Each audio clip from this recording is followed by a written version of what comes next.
आत्मन प्रणाम। वीडियो को लाइक और कमेंट ज़रूर करें। तो सेकंड पार्ट यह है कि जो उपवास करते हैं उनसे किस महान शांति और आनंद को उपलब्ध हो रहे हैं, और उपवास करते हैं तो भोजन की याद आती है। जीवन के प्रत्येक पल तुम ऐसा ही पाओगे। बाग में लगता नहीं जी, सहारे से जी घबराता है। आज कहाँ से लेकर बैठे हैं ऐसे दीवाने को हम बगीचे में बिठाओ तो लगता नहीं, मरुस्थल में ले जाओ तो घबराता है। बाग में लगता नहीं जी, सहारे से घबराता है जी। आज कहाँ से लेकर बैठे हैं ऐसे दीवाने को हम। मन एक तरह का पागलपन है, एक तरह की विक्षिप्तता है। मन से मुक्त होना ही मुक्ति है। मन के पार होना ही स्वस्थ होना है। तो पहले तो बात, मन के इस स्वभाव को समझने की कोशिश करो। अक्सर लोग समझते हैं, कोशिश करते हैं कि छुटकारा पाने की ज़्यादा कोशिश करते हैं। वो छुटकारा बिना समझे नहीं मिल सकता। तुम्हारी आकांक्षा यह होती है कि कैसे झंझट मिटे, लेकिन बिना समझे झंझट मिट ही नहीं सकते। ना समझी में झंझट है। तो तुम चाहते हो कि कैसे ही मन से छुटकारा हो, लेकिन पहले से इसे पहचानो तो इसमें दोस्ती साथों, इससे परिचय बनाओ। इसके कोने कातर में खोजो दिया तो जलाओ कि इसके सारे स्वभाव को तुम ठीक से देख लो। उस देखने में, उस दर्शन में, उस साक्षी भाव में ही तुम पाओगे कि विजय की यात्रा पूरी होने लगी। जिस दिन कोई मन को पूरा समझ ले उस दिन विसर्जित हो जाता है। जैसे सूरज के उगने पर भोज कण तिरोहित हो जाते हैं, ऐसे में बोध के जागने पर मन तिरोहित हो जाता है। जैसे दिए के जलने पर अंधेरा नहीं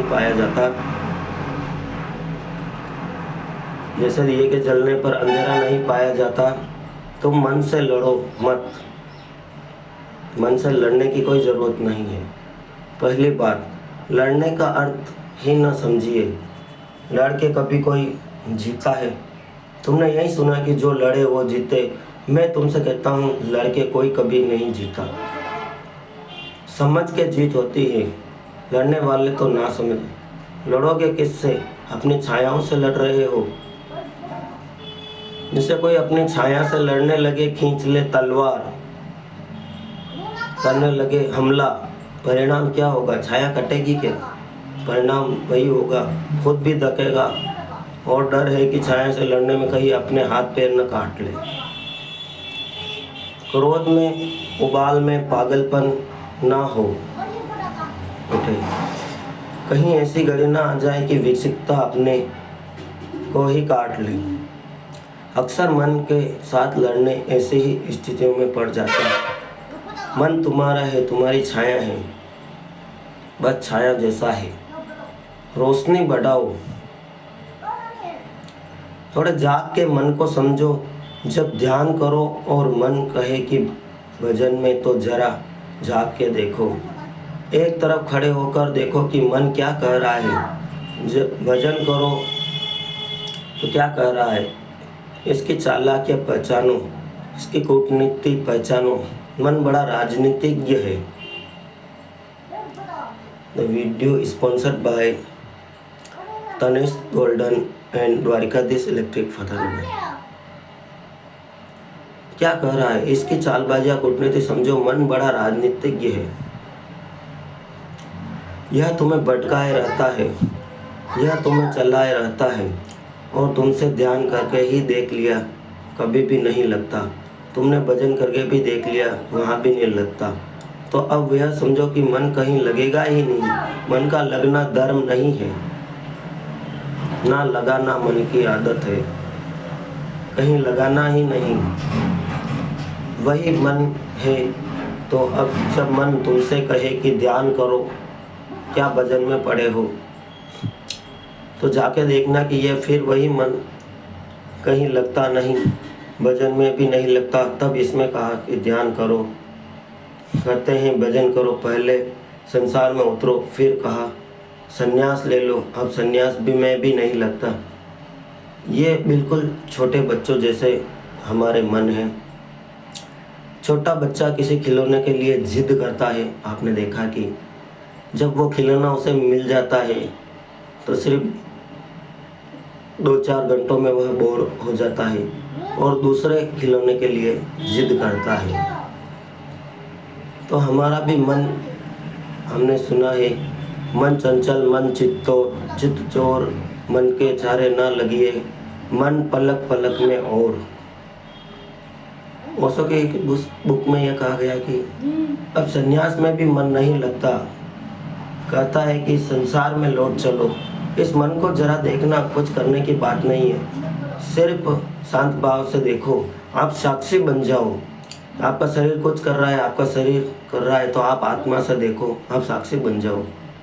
मन गिरने लगा, तुम पर पकड़ जाने लगेगी, तुमसे पकड़, तुम थोड़े शिथिल हो जाओ मन के पास से, तुम थोड़े बाहर सरकने का प्रयास करो तो ध्यान से घटती है बात, न भजन से घटती है, समझ से।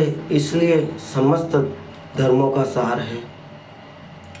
जागरूकता प्रश्नकर्ता पूछता है कि एकाग्रता नहीं बनती।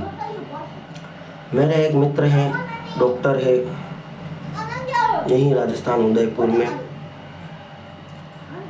उन्होंने कहा कि योगी जी, जब बचपन में था तो यह सोचता था डॉक्टर बन जाऊं, खूब सारे पैसे कमाऊं, फिर मन को शांति मिलेगी। लेकिन आज को पैसा भी कमा रहा हूं, डॉक्टर भी बन गया हूं, सब कुछ अच्छा है, फिर भी मन खुश नहीं है। तो मन खुश हो नहीं सकता, आपको आशाएं छोड़नी होगी, जागरूक रहना होगा।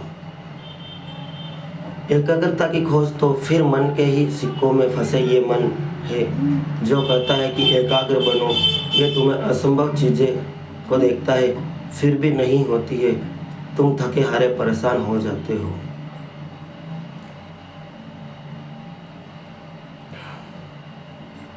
अमेरिका में एक भारतीय मूल के दीनदयाल जी हैं, वो कभी कभी हमें कॉल करते हैं कि योगी जी, टांग साहब, आप ये अध्यात्म पे वीडियो बनाते हैं, तो मैं आजकल खुश नहीं रहता हूँ, कुछ उपाय बताएं। तो हमने कहा कि आप साक्षी भाव से यह देखें और जो है उसमें आप खुश रहें। आप आगे से आगे प्लान बनाते जाएंगे, ये कर लूँ, वो कर लूँ, वो मरते दम तक आप सुखी नहीं रह सकते हैं। कई लोगों को आपने देखा होगा कि अभी ध्यान नहीं करूं, अभी मैं साधु नहीं बन सकता, पहले बच्चे की शादी हो जाए, उसके बाद मैं खुश रहूंगा, फिर ये हो जाए, फिर बच्चे के बच्चों की शादी हो जाए, फिर 2 मकान हो। इस तरह से तो आप कभी मनुष्य जीवन का सुख भोग ही नहीं सकते। कहते हैं कि मनुष्य सभी जीवों में श्रेष्ठ है। ये कौन सी श्रेष्ठता है? सब कुछ होते हुए भी आप दुखी रहते हैं, मरते दम तक आप कहते हैं ये हो जाए, वो हो जाए। तो आखिर सुख क्या है, ये आपको समझना चाहिए। तो तुम थके हारे परेशान नहीं हो, थोड़ा जीवन की गणित की व्यवस्था के सूत्र समझने चाहिए। पहला सूत्र, जब भी मन नहीं होता तब तुम एकाग्र होते हो। एकाग्र होना अच्छी बात है। कभी अपने काम में पूरे संलग्न हो जाओ, बुहारी लगा रहे हो घर में, लेकिन तुम्हारा मन, अचानक तुम पाते हो कि मन नहीं है। संगीत सुनते हो, संलग्न मन नहीं है। तो कभी चित्र बनाते हो, तो मन की इस गति को आपको समझना होगा।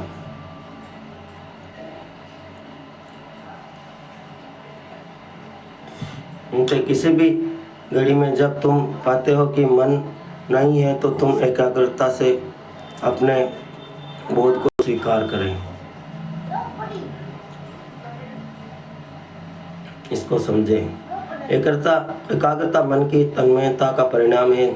जब मन डूबा होता है तब तुम एकाग्र होते हो, जब मन उबर जाता है तब तुम एकाग्र हो जाते हो। मन तुम्हें अनेक में बांट देता है, खंड खंड कर देता है।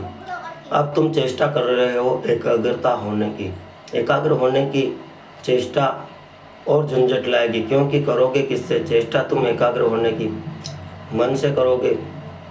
सब चेष्टा मात्र मन से होती है। अब तुम एक ऐसे में लगे हो जिसमें आदमी अपने जूते की बंद खींच के खुद को उठाने की कोशिश कर रहा है। खुद को कैसे उठाओगे? जूतों के बंद खींच के थोड़े बहुत उछल कूद लो, फिर बार बार ज़मीन पर पड़ जाओगे। यह असंभव चेष्टा है। मन कभी एकाग्र नहीं होता। जब एकाग्र होता तो मन नहीं होता। जो तुम मन के एकाग्र होने की चेष्टा ही छोड़ो। तुम तो छोटे छोटे कामों में रस लो। रस का परिणाम है एकाग्रता। बुहारी लगाओ तो ऐसे लगाओ कि जैसे भगवान के मंदिर में लगा रखे हो। चाहे घर तुम्हारा हो, भगवान का ही है मंदिर। भोजन करो तो ऐसे करो कि जैसे भगवान को ही भोग लगा रहे हो, प्रसाद ग्रहण कर रहे हो। भोजन को ही तुम कर रहे हो, लेकिन अंततः भगवान को ही लग रहा है। वो जो ही है तुम्हारे भीतर आकर भूख बना है, उसी ने तुम्हें भूख जगाई है, वही तो तुम्हारे भीतर भूखा है। दोस्तों, वीडियो का सेकंड पार्ट देखना चाहते हैं तो हमें कमेंट अवश्य करें। अगर 100 कमेंट और 100 लाइक भी आ जाएं तो हम वीडियो का दूसरा भाग आज शाम को ही बनाएंगे। धन्यवाद। आप सबके अंदर बैठे परमपिता परमेश्वर को मैं प्रणाम करता हूँ।